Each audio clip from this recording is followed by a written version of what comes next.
أسعد الله أوقاتكم بكل الخير والمودة. أهلا وسهلا بكم في قناتنا.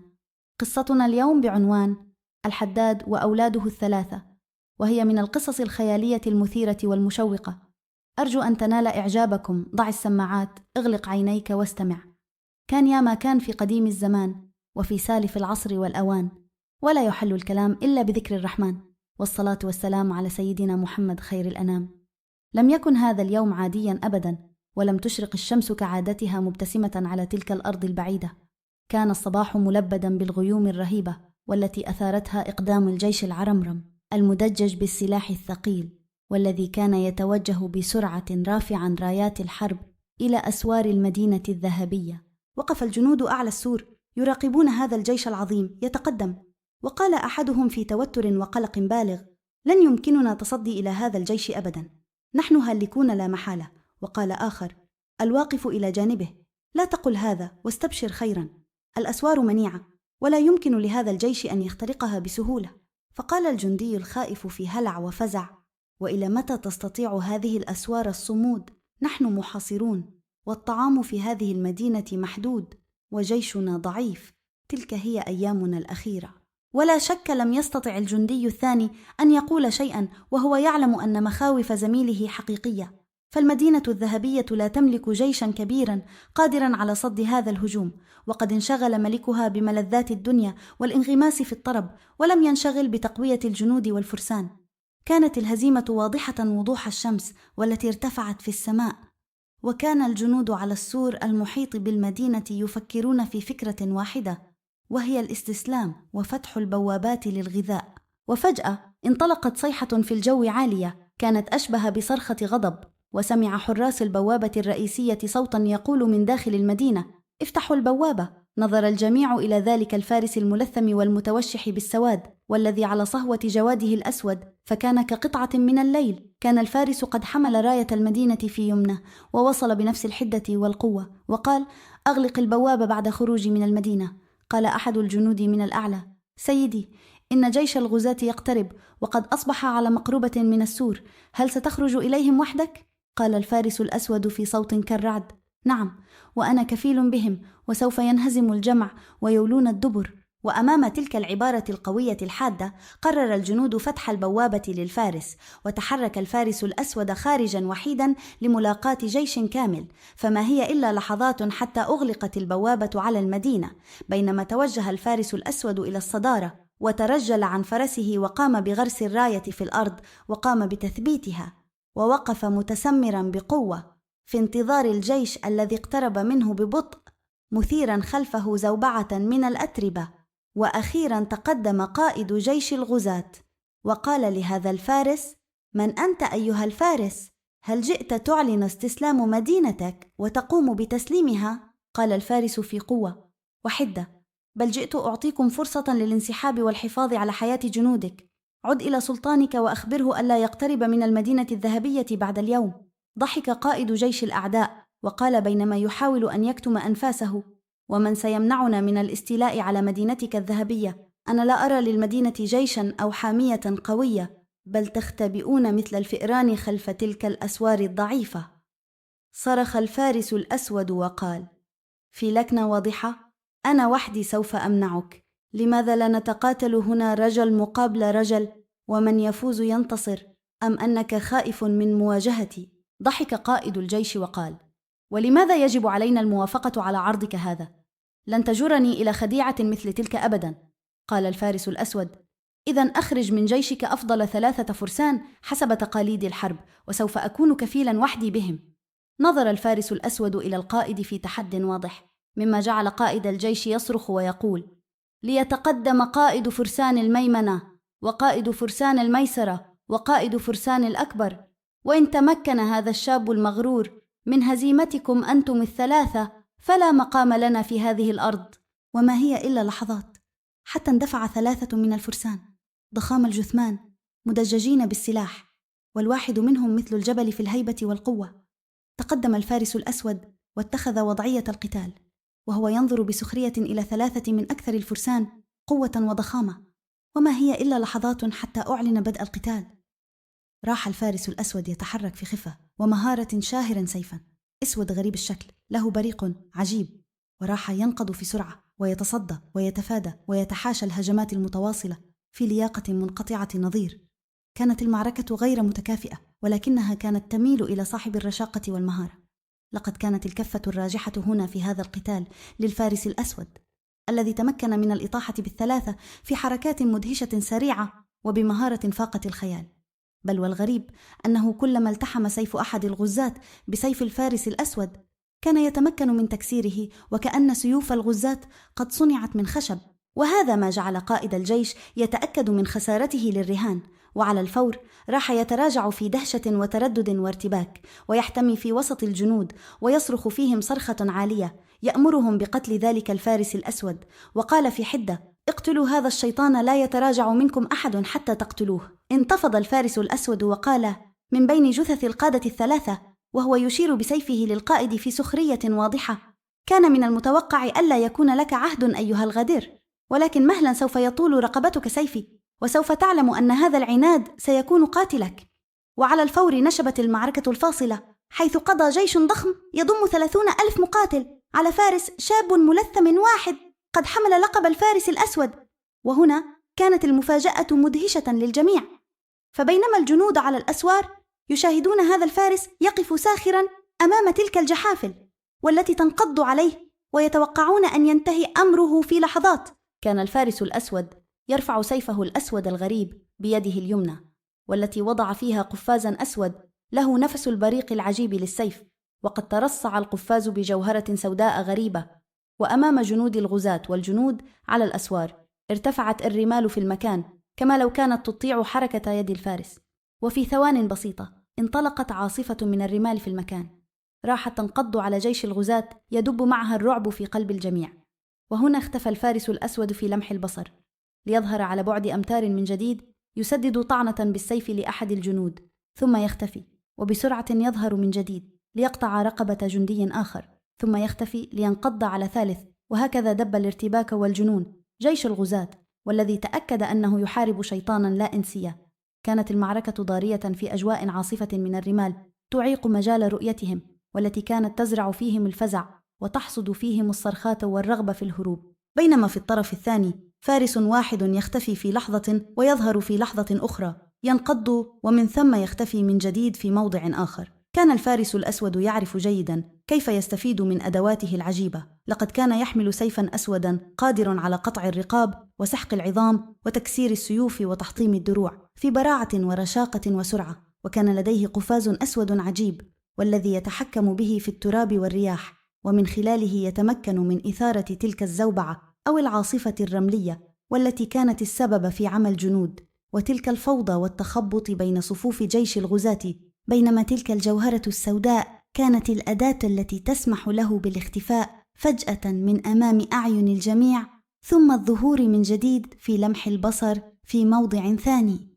وخلال دقائق معدودة كان جيش الغزاة يشعر بالهلع والفزع والتوتر والرعب، ولم يعلم كيف يستطيع هذا الفارس الأسود الغامض فعل ما يفعله، ولا كيف، ولا أين سيهاجم في اللحظة التالية. وكان من بينهم قائد الجيش يصرخ فيهم بشكل متواصل بعد أن فقد القادة الثلاثة وجنوده الأشاوس وعددا من جنوده، وبينما كان جيش الغزاة يحاول التماسك والانسحاب بعيدا عن العاصفة الرملية، كان الجنود على الأسوار يشاهدون ما يحدث غير مصدقين أن فارسا واحدا قد تمكن من تدمير جيش الغزاة وقد أحدث فيهم تلك الأفاعيل.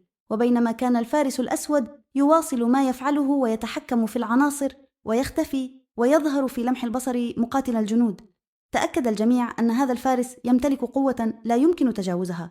استمرت المعركة لساعة أو أكثر، قتل الفارس الأسود ما قتل، وفجأة قام بمناورة سريعة وانطلق نحو مركز الجيش حيث احتمى القائد، وقام بإطلاق صرخة عالية سمعها الداني والقاسي، وباستخدام تلك الجوهر السوداء تمكن من الوصول إليه في لمح البصر، وأن يغمد السيف في قلبه مباشرة ليسقط قائد الجيش صريعا. وبكل قوة صرخ الفارس الأسود قائلا: مات قائدكم ومولاكم، وأصبحتم الآن أحرارا، فإما أن تستسلموا وإن تلقوا بسلاحتكم، وأما أن تموتوا جميعا. لم يكن الجيش المتخبط في حاجة للوقت للتفكير، بل لقد رفع كل جندي يده في الهواء صارخا بالاستسلام بعد أن ألقى السلاح من يده. وأخيرا هدأت العاصفة الرملية لتعلن عن خسارة جيش الغزاة، وبشكل نهائي لقد نجح الفارس الأسود ذو الأدوات السحرية والتي لا يعلم عنها أحد شيئا بحكمة وبراعة في صد هجوم جيش كامل. فتحت الأسوار وخرج جنود السور مهللين فرحين لإلقاء القبض على جنود الغزاة المستسلمة وجمع الغنائم. وفجأة اختفى الفارس الأسود ولم يتبقى منه سوى تلك الراية والتي غرسها في الرمال. وانتشر خبر تلك المعركة شرقا وغربا وفي كل مكان، وتناقلت الممالك كلها خبر ذلك الفارس المتشح بالسواد والذي تمكن لوحده من هزيمة جيش كامل مدجج بالسلاح. وانتشرت حول ذلك الفارس العديد من الشائعات، فالبعض قال إنه جني مارد أو عفريت متنكر، بينما قال البعض أنه ملاك حارس للمدينة الذهبية، والبعض قال إنه مجرد ساحر قد باع روحه للشيطان. لم يكن أحد أبدا يعرف حقيقة الفارس الأسود سوى شخص واحد فقط، وهو الفارس الأسود بنفسه، والذي ظهر قرب جدول الماء جنوب المدينة بالقرب من منزل بسيط، وراح في سرعة يترجل عن الحصان الأسود، والذي توجه إلى نبتة قريبة يأكل منها ويرتاح من عناء المعركة، بينما تحرك الفارس بخفة وسرعة دون أن يراه أحد، وراح يختبئ خلف شجرة ويخلع عنه الرداء الأسود كاشفا عن رداء بسيط، وتوجه ناحية المنزل وهو يخلع السيف والقفاز والجوهرة، ثم يضعهم في جراب كبير، وأخيرا دخل إلى المنزل وكأن شيئا لم يحدث. في ذلك اليوم مرت السنوات تلو السنوات، وتحول الفارس الأسود الغامض إلى أسطورة يتناقلها الأطفال والكبار، حتى أن الشرطة والحرس والحامية البسيطة في المدينة قد خلدت ذكرى هذا الفارس الأسود بصناعة تمثال كبير الحجم في مدخل المدينة خارج الأسوار، ليعرف كل من يقترب من هذه المدينة أن فيها فارسا قادرا على هزيمة جيش لوحده. وبات الجميع يعلم أن فارسا أسود ملثم سوف يظهر في ذلك الوقت، والذي تحتاج فيه المدينة الذهبية للحماية. والحق أن ما فعله هذا الفارس قد أفسد أي خطط استعمارية من ممالك الغزاة، فقد تراجعت كافة الممالك عن عداوة أو مناوشة المدينة الذهبية. لقد كانت حادثة الفارس الأسود ومعركته خير دليل وبرهان على مصير كل من يحاول أن يقترب من المدينة الذهبية بسوء. أما بجوار الجدول الصغير وفي ذلك البيت بعد 20 عاما، كان حمزة الحداد يلفظ أنفاسه الأخيرة، وقد تجمع حوله أولاده الثلاثة، صفوان الكبير ومصعب الأوسط وثابت الصغير، كانوا جميعا في حالة من الحزن واليأس، فموت والدهم بعد موت أمهم لم يكن بالأمر الهين على قلوبهم. ولكن الرجل الحداد قد حاول أن يبتسم على فراش الموت، وقال في سخرية: ما بكم يا أولاد حمزة؟ هل هذه الطريقة التي تودعون بها والدكم؟ قال صفوان: حفظك الله يا والدي، لماذا تقول ذلك؟ إن شاء الله سوف تشفى من هذا المرض. قال الوالد في شفقة وهو ينظر إلى ولده: أنا رجل كبير كفاية للتعرف على سكرات الموت يا ولدي، لقد جمعتكم اليوم وأوصيكم، فاقتربوا مني لتسمع خير الكلام. وآخره تجمع الإخوة الثلاثة حول والدهم، والذي نظر في عيون كل فرد فيهم، ثم قال: منذ سنوات وسنوات أعلنت مملكة الحرب علينا طمعا في ثرواتنا الطبيعية وخيرات المدينة الذهبية. كان الجميع في المدينة خائفا مرتعدا، وقد احتشدت قوات الأعداء وتجمعت وتحركت للتنكيل بنا. وفي الليلة التي سبقت هذا الهجوم، وبينما كنت في تلك الحالة ما بين اليقظة والنوم، سمعت لأول مرة صوت والدي رحمه الله يناديني. كان حقيقي للغاية، وكان يقف أمامي عند مدخل المنزل وهو يبتسم. كان أصغر سنا وكأنه في 30 من عمره. راح يقول لي: تعال يا حمزة، لقد حان وقت ظهور الفارس الأسود. فنهضت من مكاني وسرت وراءه إلى شجرة في الفناء، وأشار لها وطلب مني أن أحفر بالأسفل منها. وبالفعل فعلت لأجد جرابا من الجلد قد وضع فيه سيف ودرع وقفاز أسود غريب، وكذلك جوهرة سوداء. قال والدي أن هذا ميراثي، وأخبرني عن تلك الأدوات السحرية العجيبة، وإنني الآن مستعد لاستخدامها. وراح يشرح لي حول هذا السيف الأسود البطار والمصنوع من مادة صلبة عجيبة قادرة على قطع وتكسير كل معدن آخر. وأما الدرع فهو متين خفيف الوزن، يحمله الفارس من السهام وضربات السيوف، ويتيح له الحرية برشاقة وخفة ومهارة. أما القفاز فمن خلاله تستطيع التحكم في ذرات التراب والصخور والحجارة، وذلك إن أتقنت استخدامه. وأخيرا الجوهرة السوداء تتيح لمن يمسكها بالاختفاء والظهور، بسرعة مدهشة. قال ثابت: هل تقصد من كلامك يا والدي أنك أنت الفارس الأسطوري الأسود والذي قام بالدفاع عن المدينة منذ سنوات مضت؟ قال الوالد مبتسما: نعم، إنه أنا.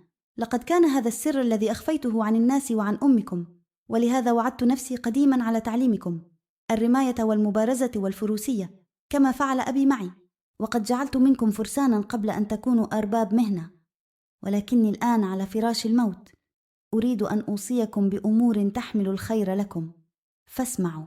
اقترب الثلاثة أكثر من أبيهم، والذي أخذ نفسا عميقا ثم قال: أولا وقبل كل شيء يجب عليكم أن تكونوا دائما متحدين على الخير، وأن تحافظوا على قيم العدل والإنصاف، ولا تنسوا يوما هذا، فإن في الاتحاد قوة لا يمكن تجاوزها، في وحدتكم تكمن القوة فلا تتفرقوا، وكونوا كالجبل الصامد في وجه الرياح.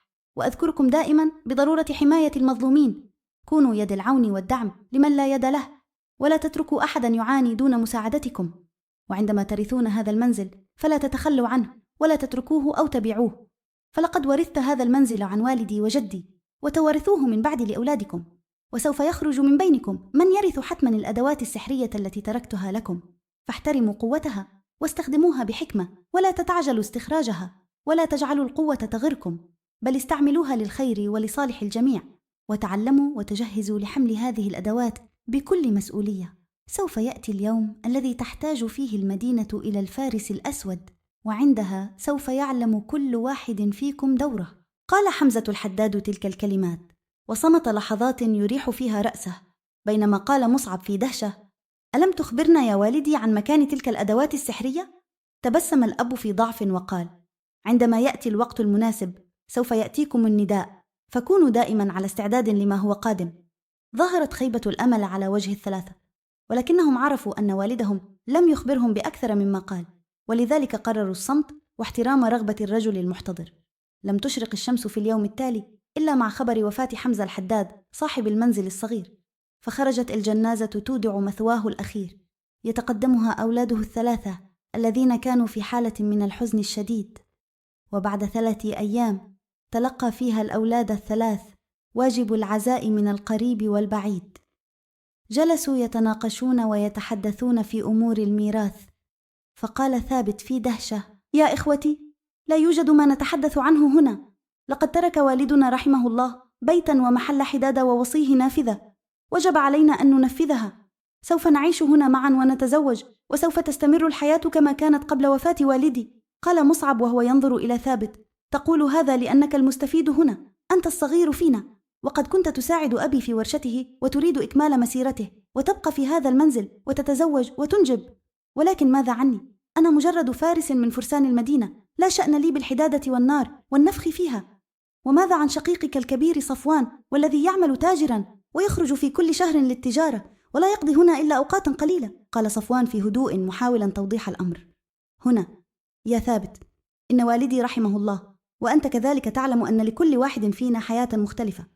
لقد كنت أنوي شراء بيت لي في المدينة يكون فيه مخازن ودكان، ويصلح أن يكون منزل تاجر مرموق. وأخوك مصعب كان يخطط أن يتزوج ابنة قائد الفرسان، وهي لن تقبل أن تعيش في هذا المنزل وعلى أطراف المدينة، فكان يود لو اشترى بيتا قريبا من منزلها.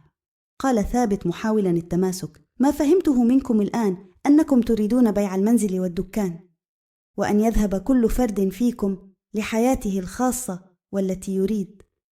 ولكن ماذا عن وصية والدنا؟ وماذا عن اللحمة والاتحاد وعدم الفرقة؟ ماذا عن الفارس الأسود؟ نظر صفوان إلى مصعب نظرات تحمل معنى، وأخيرا قال: مصعب، اسمع يا ثابت، أنت شقيقنا الصغير، ونحن نحترمك ونكن لك التقدير، ولكنك لا زلت صغيرا. هل تعتقد أن والدك حقا هو الفارس الأسود؟ ربما كانت تلك القصة وتلك الوصية حكاية من حكايات رجل كبير يحتضر. انتفض ثابت وقال: كيف تجرؤ على إهانة والدي؟ قال صفوان الأخ الكبير متدخلا: بالطبع لا يقصد مصعب هذا يا ثابت، ولكن ما نقصده هنا أنه إن كان ما رواه أبوك حقيقيا، فلا بد أن تلك الأدوات السحرية هنا في المنزل، ويمكن أن نبحث عنها وأن نستخرجها وأن نتقاسمها فيما بيننا. تخيل نفسك حدادا ترتدي ذلك القفاز الغريب وتتحكم في الحديد والحجار والصخور. لا شك أنك سوف تكون أمهر حداد في المدينة بل وفي العالم كله. وسوف تكون لك ورشة حداد كبيرة وعظيمة. وتخيل أخاك الأوسط مصعب يرتدي الدرع ويحمل السيف البطار الأسود، لا بد أنه سوف يكون أفضل الفرسان وأكثرهم قوة ومهارة. وأضف إلى خيالك أن يكون شقيقك التاجر هذا قادراً على التنقل بين الأماكن والبلدان في طرفة عين، يبيع ويشتري ويضاعف أمواله وتجارته. والله إنها قسمة الحق. قال مصعب مؤكداً على قول أخيه: نعم هذا، إن كان قصة الفارس الأسود تلك وأدواته حقيقية. أما وإن لم نعثر على تلك الأدوات فعندها يمكننا بيع المنزل وأن ننتقل إلى المدينة، وسوف نتكفل أنا وأخوك ببناء ورشة حدادة كبيرة وعظيمة خاصة بك، وينظر كل واحد منا في حياته يا أخي الصغير. هنا تأكد ثابت أن إخوته قد عقدوا النية وحسموا أمرهم، وأن مخالفتهم لن تجدي نفعها، ولذلك صمت متقطقا رأسه وقد نظر إليه إخوانه وتبسم، مدركين أنهما قد ربحا معركة الكلام تلك. وهنا قرر أن ينهي صفوان الكلام وقال: سوف نعتبر الصمت والسكوت علامة الموافق يا ثابت، ولا تقلق يا فتى، أنت شقيقنا الصغير، ونحن لا نريد سوى الخير لك ولنا، ولن نفعل ما يضر بك أبدا. لم يجد ثابت بدا من أن يقف ويهز رأسه في علامة لا مبالاة حقيقية، ودون كلمة أخرى توجه إلى غرفته وألقى بجسده على الفراش، وراحة دموعه تنهمر منه بلا توقف. وفي صباح اليوم التالي استيقظ ثابت على صوت حركة في المنزل، فنهض متعجبا وتوجه ليغتسل، ليجد أن شقيقاه قد راحاه يقلبان البيت راسا على عقب، يفتشان في كل مكان. صرخ ثابت وقال: ويحكم ماذا تفعلون؟ قال صفوان وفي دهشة: ماذا بك يا ثابت؟ نحن نبحث عن تلك الأدوات السحرية التي قال عنها والدك. ألم يكن الكلام واضحا بالأمس؟ قال ثابت: لا حول ولا قوة إلا بالله، نحن نعيش في هذا المنزل منذ أن كنا صغار، فهل كان أبي ليخفيها هنا في هذا المنزل في مكان ظاهر؟ هل استبد بكم الجنون؟ تبسم مصعب وقال مبتسما: هذا صحيح بالفعل، تلك حماق منا يا صفوان، لابد أن والدك قد أخفاها في مكان خفي وفي ورشة الحدادة، أو ربما قام بدفنها في الحديقة. وعلى الفور راح الإخوان يخرجان من المنزل، وتوجه مصعب إلى ورشة الحدادة، بينما توجه صفوان إلى الحديقة حاملا الفأس. وأخذ ثابت يضرب كفا بكف ويترحم على والده، ويتعجب من هذا السلوك وتلك التصرفات التي لم يعهدها على أخويه، ولكنه راح يغتسل ويجهز الطعام في صمت. وبالفعل عندما قام ثابت بتحضير الأكل والطعام راح يخبر أخويه، ولكنهما لم يرغبا بتناول الطعام، وأكمل كلاهما البحث عن الأدوات السحرية. بينما تناول ثابت الفطور وحيدا يتذكر والده ويدعو له بالرحمة والحسرة، تأكل قلبه على حال إخوته. وعندما انتهى من تناول الطعام قرر أن يذهب ليفتح دكان والده للحدادة بعد أيام الحداد، وتوجه إلى هناك ليجد أن كل شيء فيها مبعثر، فمن الواضح أن إخوته قد قلب كل حجر يبحثون عن تلك الأدوات السحرية. راح ثابت يعدل من وضع المكان ويعد النار والعدة، بينما ينظر ما بين الوقت والآخر إلى إخوانه والمنشغلين بالحفر في الحديقة وتقليع الشجر والنباتات. مر الوقت سريعا وانشغل ثابت بالعمل والنفخ في النار والطرق على الحديد.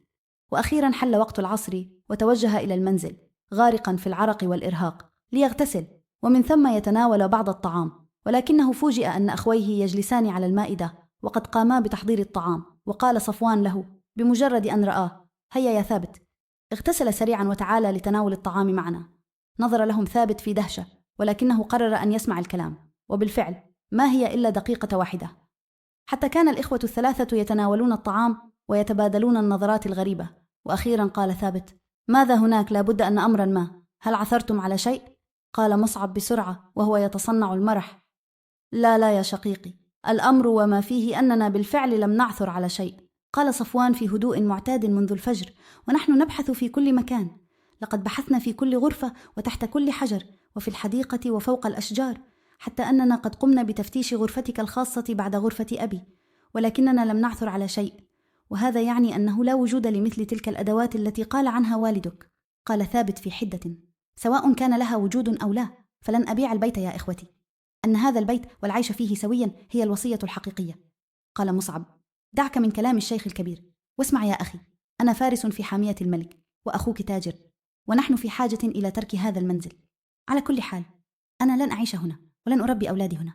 قال صفوان: تكلم بهدوء يا مصعب، نحن إخوة، وأنا لن أسمح بضياع وصية أبي ولن أسمح بالتطاول عليه، فاسمعا أنتم الاثنين، سوف يبقى هذا البيت مفتوحا، وكذلك ورشة الحداد والدكان احتراما لوصية أبي، وعلى من يريد المكوث هنا أن يبقى، وعلى من يريد الرحيل أن يرحل، لن نجبر أحدا على العيش هنا. ظهرت علامات الراحة على وجه ثابت بينما نهض مصعب وقال: لقد انتهيت من الطعام وكذلك من الحديث معكم، سوف أرحل اليوم إلى المدينة.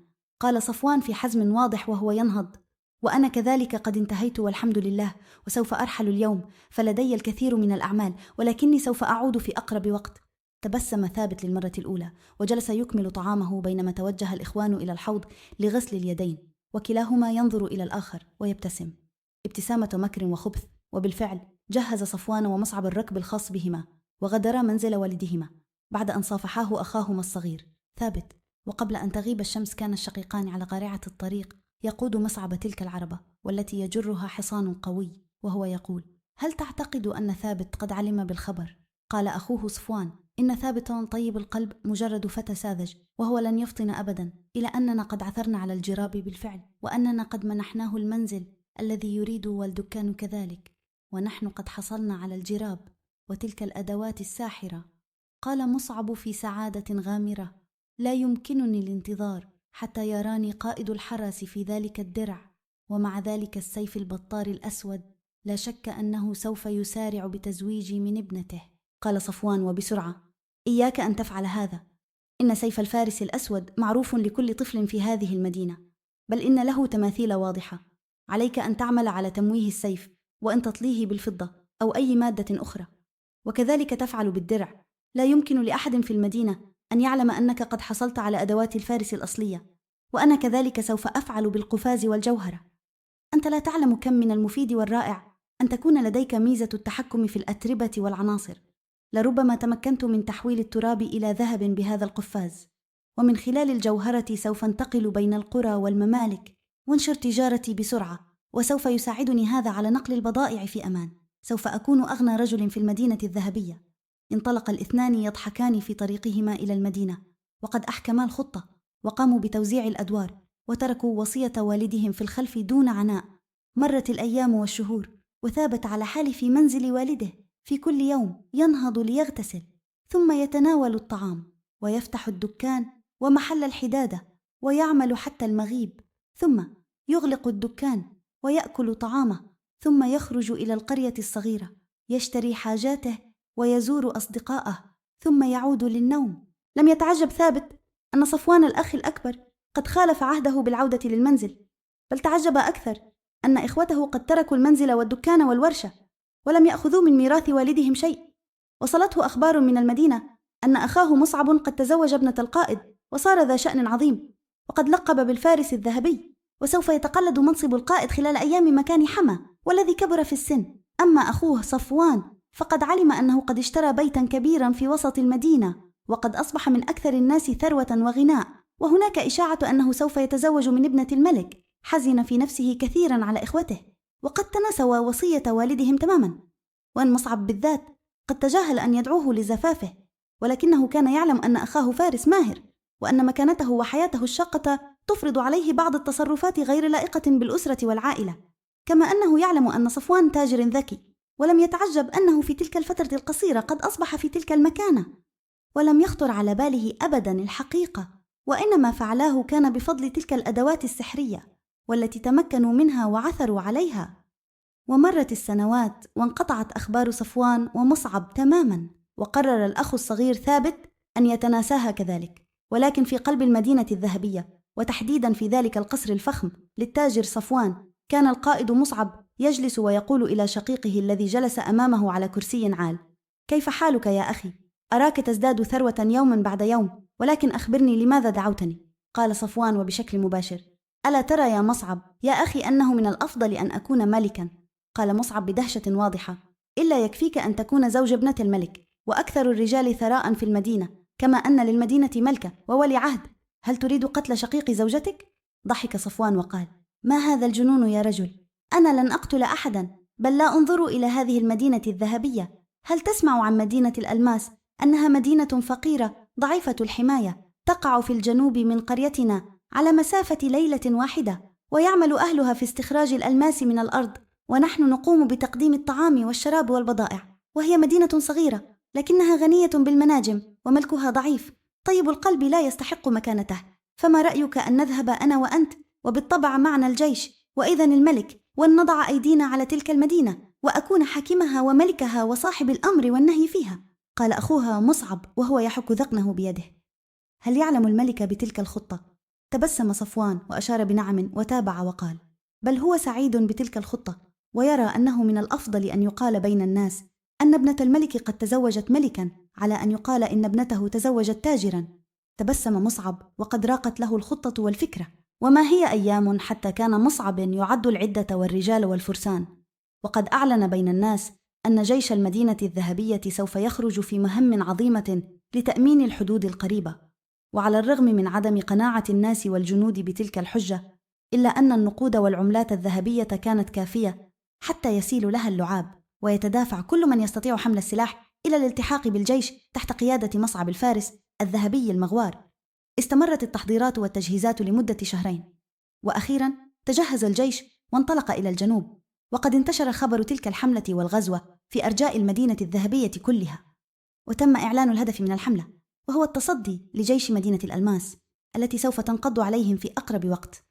وأخيراً وصل الخبر إلى القرية الصغيرة على أطراف المدينة، وسمع الحداد ثابت ما يحدث، فأصابه الهم والحزن، فكل ما علمه أن إخوته قد أعدوا العدة لغزو مدينة الألماس التي كان يشتري منها والده خام الحديد المستخرج من الأرض. إنها مدينة بسيطة ويعيش فيها أناس بسطاء، وتقع على مسافة ليلة واحدة.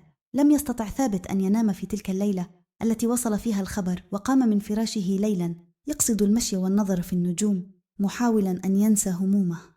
وفجأة سمع صوتا مألوفا يناديه، فتلفت حوله ليجد والده الراحل، وكأنه في 30 من عمره، قد تبسم له وقال: لا تيأس يا ولدي، لقد حان وقت الفارس الأسود. نظر ثابت إلى والده وقال: هل تريد مني مقاتلة إخواني يا أبي؟ قال الأب في قوة وحزم: لقد حان وقت ظهور الفارس الأسود، حان وقت نصرة المظلوم والتصدي للظالم وقلع نبتة الظلم. أن إخوانك قد ظلموا أنفسهم وظلموك وأخذوا ما ليس لهم واستخدموه في الشر والفساد والتدمير والظلم. وأخيرا أدرك ثابت أن السبب وراء ثراء إخوانه هو العثور واستخدام الأدوات السحرية. فراح ثابت يتبع والده حتى فوجئ بحصان أسود كالليل يأتي من خلف الأشجار القريبة. وهنا قال والده: الفارس يحتاج إلى حصان، والآن احفر هنا تحت حوافر الخيل عند شجرة الخرزان. وتوجه ثابت ليحفر، وما هي إلا دقائق حتى عثر على جراب جلدي، فتحه ليستخرج منه سيفا ودرعا أسود اللون، وهناك قفاز أسود غريب مع الجوهرة السوداء العجيبة. قال الرجل وبسرعة ما عثر عليه: إخوتك كان فرصة واختبارا لهم، وقد فشلوا فيه للأسف، والآن عليك أن تعلم أن الحق ونصرة المظلوم هو ميراثي وميراث أجدادك. وبالفعل بدأ يشرح الرجل لولده ثابت عن تلك الأدوات السحرية العجيبة وكيفية استخدامها. وما هي إلا ساعة حتى تلفح ثابت بالأسود، وانطلق على صهوة الحصان ناحية مدينة الألماس ليتصدى إلى جيش قائده مصعب والتاجر صفوان. أخذ ثابت يطوي الأرض طي تحت سنابك الحصان الأسود حتى تمكن من اللحاق بجيش إخوانه. وهناك على مشارف مدينة الألماس وجدهم على مقربة من الأسوار، فسارع ثابت بالالتفاف ليوقفة أمام البوابة الرئيسية للمدينة، وأخذ ينادي على الحرس فوق السور ويقول: أيها الجندي، لا تفتح الأبواب ولا تسمح للغزاة بالدخول، وأعطني الراية. قال الجندي فوق الأسوار في دهشة: هل أنت بحق الفارس الأسود، الأسطورة الذي دافع قديما عن المدينة الذهبية؟ هل جئت لحمايتنا من جيش مدينتك؟ قال ثابت: الفارس الأسود يدافع عن المظلومين ويتصدى للغزاة الظالمين. وألقى الجندي إلى ثابت بالراية، وتقدم الفارس الأسود على صهوة جواده حتى وقف في صدارة الجيش، ونزل عن حصانه وغرس الراية في الأرض ووقف في انتظار الجيش، والذي اقترب منه في هدوء مثيرا خلفه الأتربة. وأخيرا تقدم صفوان في هدوء وقال: من أنت أيها الفارس؟ هل أعجبتك الأسطورة حول الفارس الأسود وقررت أن تجرب حظك معنا؟ ألا تعلم أن الفارس الأسود هو أسطورة مدينتنا فقط؟ أم تراك جئت تعلن استسلام مدينتك وتقوم بتسليمها؟ قال ثابت: الفارس الأسود في قوة واحدة وهو يرفع اللثام عن وجهه، بل جئت لأعطيكم فرصة الانسحاب من هنا والحفاظ على حياتك يا صفوان. أنت تعلم أن الظلم ظلمات، فلا تجعل الأخ يقتل أخاه. أرجوك يا أخي، خذ هذا الجيش وانسحب. ضحك صفوان وهو ينظر إلى وجه أخيه الصغير ثابت وقال: ماذا تفعل هنا يا صغيري؟ لا تتهور يا ثابت وعد إلى ورشتك ومنزل والدك الحبيب. نحن أكثر عدد ونملك نفس القوة التي تملكها، فلن تتمكن من هزيمتنا. صدقني نحن نخاف عليك. قال ثابت: بل أخاف عليكم من الاستمرار في الظلم. وهنا شعر صفوان بالغضب وقال: اسمع يا أخي، لن يمنعنا أحد من الاستيلاء على المدينة ولا حتى أنت. وتقدم قائد الجيش مصعب ليرى ما يحدث، وتفاجأ هو الآخر من رؤية ثابت شقيقه الصغير في ملابس الفارس الأسود، فسخر وتقدم بفرسه وهو يشهر سيفه وقال: هل جئت لتتحدى إخوتك يا ثابت؟ هات ما لديك من قوة لنرى. أنت لا تعلم كم تمنيت أن أصفعك لغبائك هذا، ولا سوف أجعلك تندم.